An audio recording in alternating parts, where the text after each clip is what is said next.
എല്ലാത്തിനും കാരണം 2020 കോടിയേരിക്ക് നൽകിയ ആ പരാതി CPMന്റെ ആശയത്തെ തള്ളിപ്പറയും.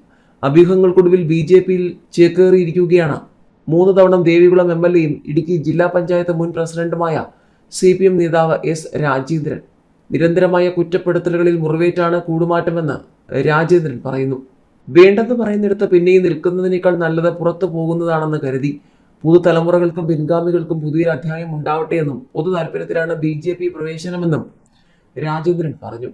CPM വിട്ടതിൽ കുറ്റബോധം ഉണ്ടോ എന്ന ചോദ്യത്തിന് ഉണ്ടെന്നും താൻ രാജ MLAക്കെതിരെ പ്രവർത്തിച്ചയാളാണെന്ന് മുദ്രകുത്തി.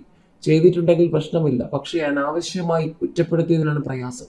ഏറെക്കാലമായി അത് ഉൾക്കൊള്ളാനാകുന്നില്ല. താൻ MLA ആയിരുന്ന കാലത്തെ പദ്ധതികളിൽ പേര് പോലും മായ്ച്ചു കളഞ്ഞ് ക്രൂരത കാട്ടി.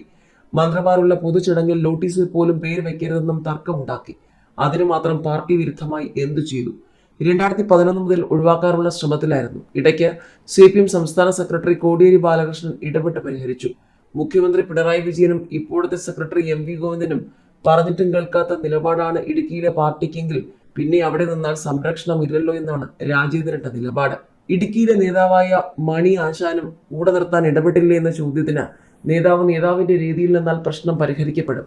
മണിയാശാൻ ഇടുക്കിയിലെ പാർട്ടിക്കൊപ്പം നിൽക്കുക മാത്രമേ ചെയ്തുള്ളൂ. അവിടുത്തെ പാർട്ടിക്കൊപ്പം നിൽക്കുക എന്നാൽ അവിടെ ആരാണോ നേതാവ് ആ താല്പര്യമല്ലേ സംരക്ഷിക്കപ്പെടൂ. MM മണി ജില്ലാ നേതൃത്വത്തിനൊപ്പം നിന്നും അദ്ദേഹം അങ്ങനെ ചെയ്യരുതായിരുന്നെന്നും രാജേന്ദ്രൻ പറഞ്ഞു.